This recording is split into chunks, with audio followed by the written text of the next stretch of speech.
All right, family. I hope you can hear me.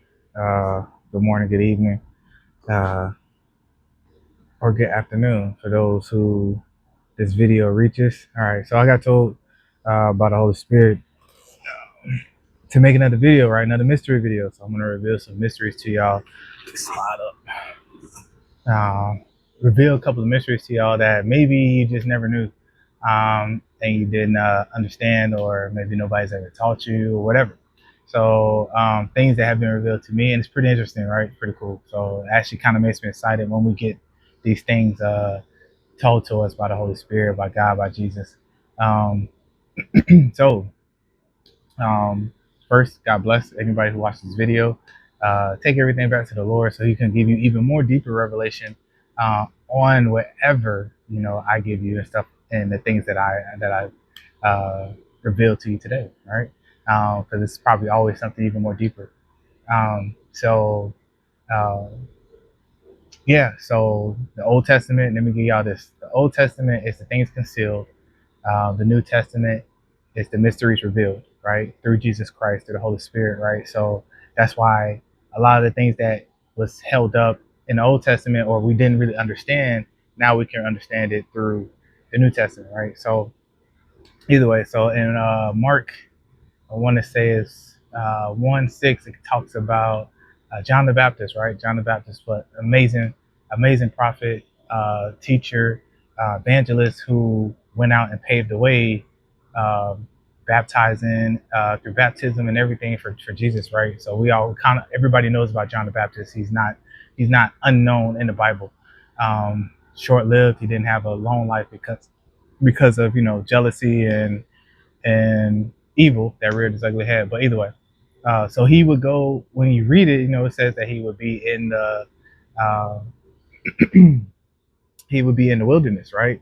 And his food of choice was locusts and honey. So we know honey comes from bees and all this other stuff like that. But everybody that I know of, as we grew up, like John the Baptist, he wore this wool like linen thing and a sash around his waist, and he was like a wild man eating like big, huge, bug locusts and honey and dipping them in honey, right? So we kind of chop it up to like, all right, man, like whatever, it's grasshoppers, like maybe they just got a lot of protein and stuff like that. But to understand it, it's an actual tree and it's an actual fruit and can be tied maybe to the fact that the same fruit that Eve and Adam ate that they wasn't supposed to eat in the garden, right? That's some more deeper research that you kind of do on your own. I'm not going to go into that. Either way, uh, the locust, the tree is called the carob tree, Carob.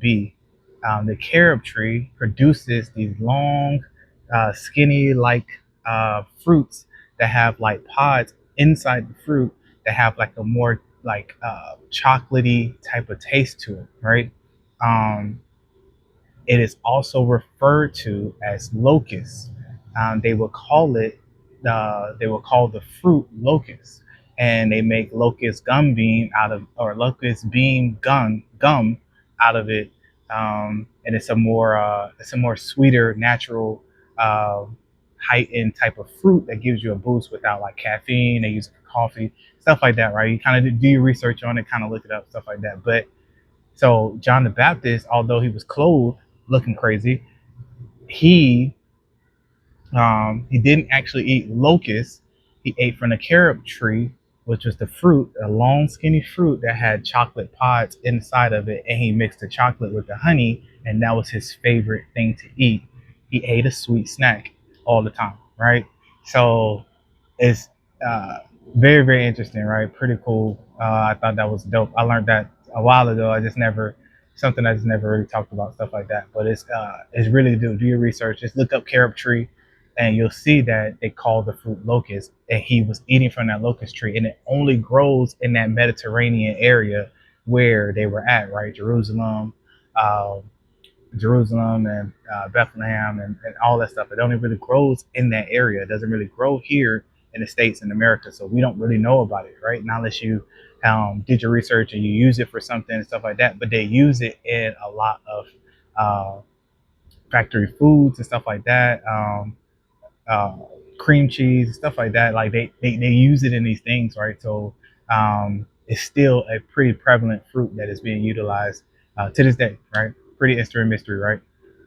The second mystery, which I was talking to the Holy Spirit, and me and we was having a conversation, and I was reading Revelations, um, and I was like asking questions and trying to get a more deeper understanding. So uh, if you don't know, like a lot of people are confused about Revelations, they think it's like it's out of order, like it goes back to this and it goes back to that and all stuff like that. It does not. Like Revelations is the whole Bible is in chronological order. You gotta think about it. God doesn't like chaos, and everything He do is so strategically planned that He actually planned everything in order as how is it supposed to happen, right? So if you think like that when you read the Bible, and you go into your details of like understanding what he's talking about in the Bible, you'll have a better understanding that everything he's telling you is literally happening in order, right? So in Revelations it talks about the 1,000 year reign, right? So the 1,000 years of peace after the 7 year tribulation. At the end, Jesus will reign with Jesus on on the earth uh, for 1,000 years, right?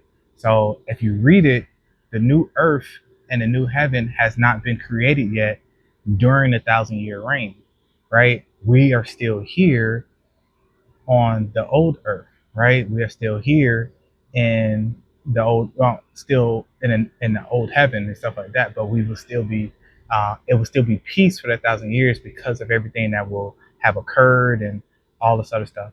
So um, I was talking to the Lord.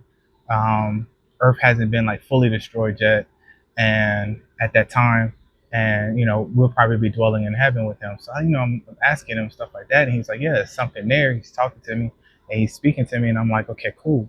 Like, what is it?" So then the mystery that we don't understand, what happens during that 1,000 year reign? Like, has anybody ever thought or asked? Like, you know, it's yeah, we're in peace, but what the new earth and the new heaven has not been created yet.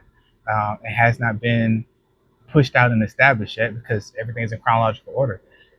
The devil gets thrown into prison for 1,000 years, and during that 1,000 years, we have peace on earth because there's no sin that he can actually manipulate us to do.